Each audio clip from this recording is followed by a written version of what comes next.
심상치 않은 일들이 벌어지고 있습니다. 돈 많은 중국인들이 한국으로 몰려와 집이며 땅이며 닥치는 대로 사들이고 있다고 하는데요. 여기 한국으로 출발한 어떤 중국인 부부가 있습니다. 이들에게 무슨 일이 일어난 걸까요? 함께 알아보시죠. 애청자 여러분, 잠시 시간 내주시어 좋아요 부탁드립니다. 그럼 오늘의 사연 시작합니다. 안녕하세요. 저는 중국 베이징에 살고 있는 순멍이라고 해요. 원래 저와 남편은 부동산 중개업을 하면서 하루하루 치열하게 살아가던 평범한 부부였죠. 그런데 몇 년 전 정말 우연치 않게도 우리 부동산에 찾아온 거물급 손님의 통화 내용을 엿듣게 됐어요. 솔직히 말하면 거의 훔쳐듣다시피 한 거죠. 그 내용이 뭐였냐면 베이징 외곽에 낙후된 지역이 곧 재개발된다는 거였어요. 저는 예전부터 귀가 밝다는 소리를 종종 들었는데 정말 그때만큼은 제 뛰어난 청력을 자랑스럽게 여기게 됐답니다. 당시 저희는 맨날 돈 걱정만 하면서 허리띠를 졸라매야 하는 상황이 너무 답답했어요. 인생은 한 번뿐인데 이 기회를 놓치면 평생 손가락만 빨면서 사는 거 아니야? 라는 생각이 번쩍 들더군요. 그래서 남편에게 이건 기회야. 우리 인생을 걸어보자 하고 얼렬히 주장했죠. 하지만 남편은 너무 위험하다며 극구 반대했어요. 그냥 묵묵히 저축하면서 천천히 돈을 모으자고 했거든요. 하지만 그렇게 하면 언제 부자가 될지 알 수 없잖아요.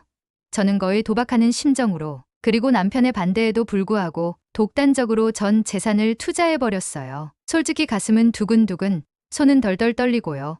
만약 실패했다면 지금쯤 허탈감에 몸져 누웠겠지만 다행히 결과는 대성공이었답니다. 순식간에 재산이 불어나는 걸 보면서 저는 머리가 어질어질할 정도로 기뻤어요. 이젠 평생 일을 안 해도 될 정도의 부를 얻게 되었으니까요. 저와 남편은 곧장 부동산을 정리하고 돈 쓰는 재미라는 새로운 세계에 발을 들였습니다. 돈으로 안 되는 게 없다는 말이 괜히 있는 게 아니더라고요. 저희는 점점 더 자존감이 하늘 높은 줄 모르고 솟구쳤고 세상에 못 가질 게 없다는 기분도 들었죠. 그때만 해도 돈만 있으면 모든 게 해결된다는 생각이 가슴에 가득 차 있었습니다. 그러던 어느 날 아주 오랜만에 한국의 제주도라는 섬으로 이민을 갔던 어릴 적 동네 친구 천이디에게서 연락이 왔습니다. 천이디와 저는 성인이 될 때까지도 서로 가장 친한 사이였는데 몇 년 전 한국을 여행하고 한국 남자와 결혼하더니 아예 그쪽으로 이민을 가버렸어요. 솔직히 저는 그때 큰 충격을 받았어요. 왜냐하면 제 기준에서 한국이라는 나라는 우리 위대한 중국에 비해 크기도 작고 어느 것 하나 중국보다 나은 게 없는 후진국이라고 생각했거든요. 역사적으로도 보면 중국의 속국 수준이었다고 알고 있었는데 그런 나라의 남자와 결혼하는 것도 모자라 이민까지 간다니 정말 이해 불가능이었죠. 그래서 이후 자연스럽게 연락도 끊어졌어요. 그런데 이번에 다시 연락이 온 천이디가 아주 밝은 목소리로 제 안부를 물어오는 거예요. 저는 우리 이제 부자가 돼서 여유롭게 살고 있다고 자랑하듯 말했는데 천이디는 그 얘기에 별다른 놀람이나 부러움도 없이 와, 잘 됐네. 그럼 너도 여기 제주도에 집 한 채 사는 게 어때? 여기 정말 좋아. 난 여기서 너무 행복하게 지내고 있고 너도 그런 행복을 느끼게 해주고 싶어라고 하더라고요. 저는 순간 인상을 찌푸렸어요. 그 보잘것없고 미개한 나라에서 어떻게 행복을 찾았다는 거지? 라는 생각이 먼저 들었고 행복이라니 그냥 중국에서 잘 먹고 잘 살면 되지 않아? 라고 말했어요. 천이디는 아니야. 여긴 중국과 달라. 나는 여기서 인생 최고의 보물을 찾았어. 내가 제주도에 오면 그 보물이 뭔지 알려줄게라고 말하더군요. 인생 최고의 보물이라니 순간 호기심이 확 생겼지만 곧 한국에서 찾은 게 뭐 그리 대단하겠어라고 속으로 단정 지어버렸어요. 그래서 너야말로 중국으로 돌아와. 나 돈 많아. 너도 돈 벌게 해줄게라고 제안했는데 천이디는 씁쓸하게 웃으며 그럼 잘 있어라는 말을 끝으로 전화를 끊었습니다. 그 전화를 끊고 나니 마음이 조금 복잡해졌어요. 왜냐하면 한편으론 돈보다 더 대단한 보물이 세상에 있을까 싶으면서도 다른 한편으론 그 친구가 말한 행복이라는 게 과연 어떤 느낌일지 묘하게 궁금해지더라고요. 물론 겉으론 혼자 한국에서 잘 살라지라며 무심한 척했지만 솔직히 제 안에는 이상한 호기심과 알 수 없는 찜찜함이 동시에 스멀스멀 피어올랐습니다. 그렇게 시간은 계속 흘러 어느 날 제게 믿기지 않을 만큼 충격적인 소식이 전해졌습니다. 바로 한국 제주도에서 살고 있던 제 친구 천이디가 암으로 갑작스레 세상을 떠났다는 비보였어요. 아무리 평소에 한국이라는 나라를 하찮게 여겼다 해도 제 가장 소중했던 친구의 장례식인 만큼 가지 않을 수 없었죠. 남편과 저는 한국인들에게 우리 중국의 위엄을 보여주자라는 마음으로 온몸을 명품으로 치장했어요. 번쩍번쩍 빛나는 시계에 눈에 띄는 가방, 고가 정장과 구두까지 그렇게 완벽하게 무장한 뒤에야 한국행 비행기에 올랐습니다. 한국이라는 나라 별거 없을 테지 하는 생각으로 말이죠. 그런데 제주도 공항에 도착하자마자 제 예상은 보기 좋게 빗나갔어요. 공항이 너무 깔끔하고 현대적인 거예요. 바닥에 쓰레기 하나 보이지 않고 표지판이며 시설들이 잘 정돈돼 있어서 길 찾기도 쉬웠어요. 게다가 공항 직원들은 미소를 띠고 빠르게 일 처리를 해주니 은근히 기분이 좋아지더라고요. 한국인들의 옷차림을 보면서도 의외였어요. 저희처럼 온몸을 명품으로 도배한 사람은 잘 안 보이는데 오히려 수수하면서도 센스 넘치는 스타일로 자신감을 드러내더라고요. 제가 입고 온 명품들이 괜히 과하고 저렴해 보이는 이상한 기분이 들었습니다. 남편은 공항에서부터 심통이 났는지 괜히 투덜대며 일부러 쓰레기를 여기저기 버렸어요. 심지어 바닥에 침까지 뱉더군요.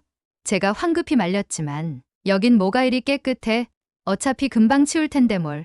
이라면서 행동을 멈추지 않더군요. 그러다 화장실을 찾지 못하겠다고 짜증을 내면서 밖으로 나가버렸어요. 설마 또 노상방뇨를 한 거야?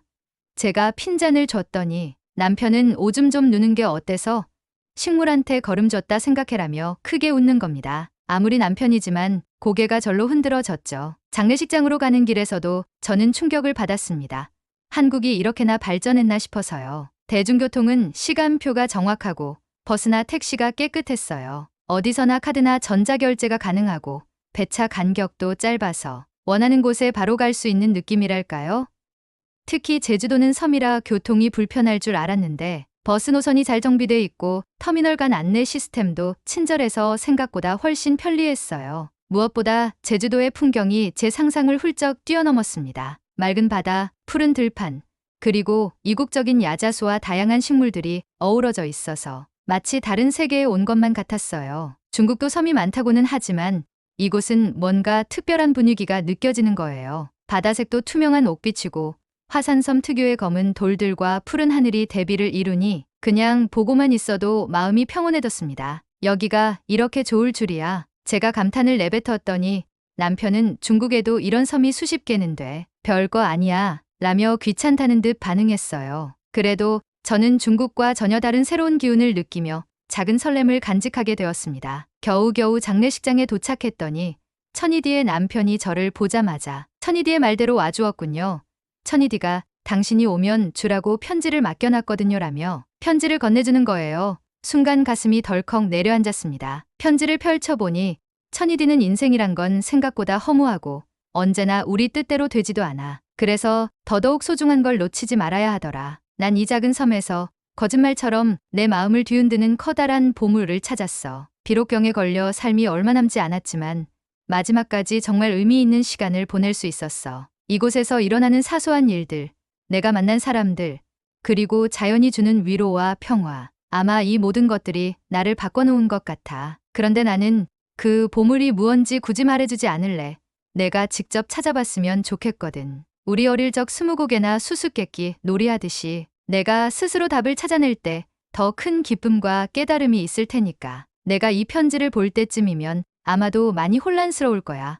하지만 난 확신해. 내가 찾아내고 느끼고 마침내 깨닫게 될 거라는 걸 말이야. 왜냐하면 넌 예전부터 무언가를 간파하는 힘이 있었고 무엇보다 내가 평생 믿어온 가장 소중한 친구니까. 이건 내가 너에게 주는 마지막 퀴즈야라고 적어놓았더군요. 그 글을 읽는데 우리 둘이 함께했던 어린 시절 추억들이 주마등처럼 스쳐 지나갔어요. 장례식장 한편에서 저도 모르게 눈물이 왈칵 쏟아졌어요. 눈앞에는 영정사진 속 환하게 웃는 친구의 얼굴이 보이는데 왜 이제야 그 친구가 말한 보물이 뭔지 진심으로 궁금해졌을까요? 장례를 마치고 나서 저는 며칠 더 제주도에 머물러 보기로 결심했어요. 어차피 돌아가 봐야 할 일도 딱히 없고 무엇보다 천이디의 마지막 편지가 제 마음을 놓아주지 않았거든요. 혹시 진짜 내가 모르는 돈보다 더 소중한 무언가가 있을지도 몰라 하는 생각이 들었던 거죠. 하지만 남편은 난 더 이상 한국에 있기 싫어라며 노골적으로 불만을 터뜨렸고 제 고집을 꺾을 수 없음을 알자마자 그대로 중국행 비행기를 끊어버렸어요. 내가 이런 곳에서 뭘 찾겠다는 건지 모르겠지만 난 몰라. 돌아가서 편하게 살래라는 말을 남기고는 환한 얼굴로 먼저 떠나버렸습니다. 그렇게 저는 홀로 제주도에 남게 되었어요. 억지로 붙잡아도 소용이 없을 것 같았고 사실 저도 남편과 함께 있고 싶은 마음도 별로 없었거든요. 천이디가 말한 그 보물이 과연 뭘지 그 답을 찾아보기 전까지는 그냥 발걸음이 떨어지지 않을 것 같았습니다. 돈만 있으면 모든 게 해결될 줄 알았는데 제 마음속에는 이상하게도 그게 전부가 아닐 수도 있겠다는 생각이 점점 커져가고 있었습니다. 그렇게 처음엔 그냥 친구가 남긴 편지에 대한 호기심 때문이었는데 시간이 갈수록 이곳이 점점 좋아지는 스스로를 발견하게 됐지 뭐예요. 특히 버스나 택시를 탈 때마다 느껴지는 사람들의 친절함에 놀라곤 했어요. 제가 어리둥절한 표정으로 안내판을 보고 있으면 곁에 있던 사람들이 먼저 다가와서 목적지까지 가는 방법을 알려주고 기사 아저씨들도 여행 오셨나 봐요 하며 살갑게 말을 걸어주더라고요. 게다가 거리를 둘러보면 어찌나 깨끗하고 정돈되어 있는지 눈이 휘둥그레졌습니다. 쓰레기를 무심코 버리는 사람도 거의 없고 담배를 피우는 사람들도 지정된 장소를 이용하더라고요. 예전에 중국의 유명 관광지에 갔을 때는 바닥에 쓰레기가 넘쳐나고 서로 먼저 가겠다고 소리 지르는 광경을 자주 봤었는데 말이죠. 이곳은 분위기가 달라도 너무 달랐어요. 마치 사람들이 서로에게 피해주지 않으려 신경 쓰는 게 자연스러운 생활 습관처럼 느껴졌어요. 그래서 저도 모르게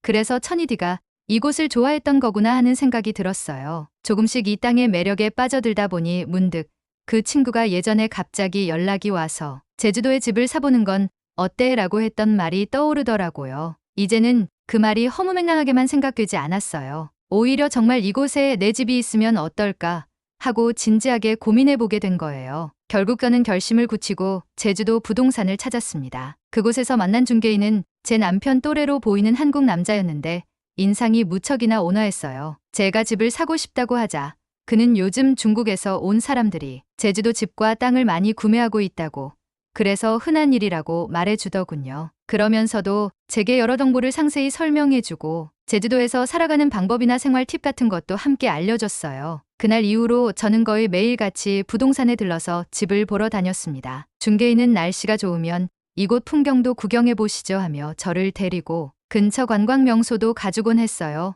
마치 친구처럼. 처음엔 그가 보여주는 친절이 조금은 낯설었는데 점점 익숙해지니 저 자신도 모르게 그와 대화하는 시간이 즐겁더라고요. 남편처럼 체면이나 돈을 앞세우지 않고 소박하고 검소한 태도가 너무 인상적이었어요. 가끔 남편이 생각나면 남편이 저 사람 반만 닮았으면 참 좋았겠다 하는 생각이 들면서 마음 한구석이 이상하게 편안해졌죠. 며칠 뒤 마침내 마음에 꼭 드는 집을 찾았습니다.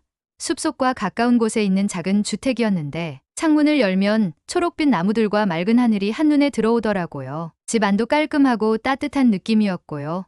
마치 오래전부터 제게 속해 있던 공간처럼 친근하게 느껴졌어요. 이상하게도 여기서 살면 뭔가 새로운 삶이 시작될지도 몰라 하는 희망이 싹 텄습니다. 이 집을 계약하겠다고 결심한 뒤 서류 작업을 마치려 부동산에 들렀는데 중개인은 환하게 웃으며 진심으로 축하해줬어요. 정말 좋은 선택이세요. 이 집 주위에는 조용한 산책로도 많고 이웃들도 친절해요. 아마 금방 적응하실 거예요. 그가 그렇게 이야기해 주는데 제 얼굴에도 어느새 미소가 번지더라고요. 집 계약을 끝내고 나오면서 문득 이런 생각이 들었습니다. 이 집에는 남편을 부르지 않고 나 혼자만 살고 싶은데 사실 이 작은 바람이 요 며칠간 제 마음속에서 서서히 싹트고 있었던 것 같아요. 남편이야 어차피 한국에 오는 걸 극도로 싫어하고 제주도에 남아있겠다던 제 결정도 무시한 채 혼자 중국으로 돌아갔잖아요. 그런 사람을 이 집에서 마주한다고 상상하니 아무래도 이곳의 평온함이 깨질 것만 같았어요. 중국으로 돌아가야 할 일정이 얼마 남지 않은 노을이 지는 어느 저녁, 저는 제주도 해변에 서서 파도 치는 바다를 가만히 바라보고 있었어요. 사방은 붉은 빛으로 물들고 바람은 마치 속삭이듯 잔잔하게 제 귓가를 스쳤지요. 그 순간 무언가 마음 한구석이 저릿하게 흔들리는 걸 느꼈어요. 마치 오래전부터 묻어두었던 감정들이 일시에 터져나오는 듯했죠. 천이디가 말한 보물이 갑자기 눈앞에 펼쳐졌다는 느낌이었어요.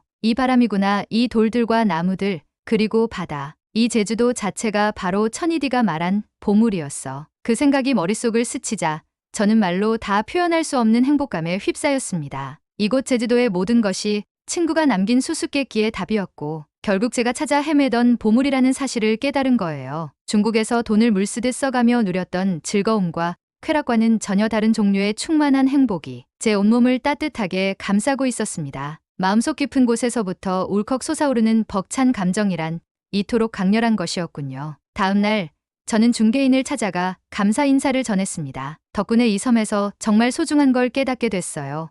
다시 중국으로 돌아가야 하지만 언젠가 꼭 이곳으로 오고 싶어요. 제 말에 중개인은 환하게 웃으며 언제든 돌아오세요. 제주도는 늘 여기를 그리워하는 사람들을 따뜻하게 맞아줄 겁니다. 라고 답해줬어요. 그 순간 말 한마디 한마디가 제 가슴에 깊이 박혔습니다. 공항으로 향하는 길, 창밖으로 스치는 풍경을 눈에 꾹꾹 담으며 저는 계속 생각했어요. 이제 나는 중국으로 돌아가지만 예전과 같은 삶을 살 수는 없을 거야. 실제로도 저는 제주도에 오기 전과는 완전히 다른 사람이 되어 있었습니다. 거칠고 소란스러운 도심 속에서 오로지 돈과 체면만을 줬던 제 모습이 이제는 어쩐지 낯설고 초라하게만 느껴지는 거예요. 비행기에 오르기 전 마지막으로 활주로에 내려앉은 제주도의 바람을 깊이 들이마셨습니다. 바다는 여전히 잔잔하게 부서지고 하늘은 또 한 번 아름다운 저녁 노을을 준비하고 있었습니다. 저는 떠나는 발걸음이 무겁고 아쉬웠지만 언젠가 반드시 다시 돌아오겠다는 다짐도 함께 품게 됐어요. 남편을 설득해서라도 이곳에 영원히 머무르고 싶다는 생각이 더 강렬해졌죠. 만약 남편이 끝까지 오지 않는다면 혼자서라도 이곳에 오리라 마음먹었습니다. 이제 제가 진정 원하는 삶은 돈으로 치장된 거치가 아니라 제주도에서 자연과 어우러져 살아가는 삶이라는 걸 깨달았으니까요. 비행기가 하늘로 떠오르자 창문으로 보이던 제주도의 푸른 바다와 초록 숲이 점점 작아져 갔습니다. 하지만 제 가슴속에는 그 모습이 영원히 각인될 것만 같았어요. 한국이라는 나라를 무시했던 과거의 제가 떠오를 때면 부끄러운 마음이 들기도 했어요. 하지만 동시에 이렇게 아름다운 경험을 선물해준 친구 천이드와 친절을 아낌없이 베풀어준 제주도 사람들에게 깊이 감사하는 마음도 함께 생겨났습니다. 노을에 물든 바다를 바라보며 저는 속삭였습니다. 고마워, 천이디. 내가 남긴 수수께끼의 답을 찾아냈어. 이 섬, 이 바람, 이 돌, 이 바다가 바로 보물이었어. 언젠가 우리 다시 만날 수 있다면 그때는 웃으면서 이 아름다운 이야기를 꼭 전해줄게. 오늘의 사연은 여기까지입니다. 재미있으셨나요? 저 순멍의 이야기가 누군가에게 조금이라도 의미가 있었다면 좋을 것 같습니다. 사연이 재미있었다면 구독과 좋아요 부탁드립니다. 더 좋은 사연으로 다시 찾아뵙겠습니다. 행복한 하루 되세요.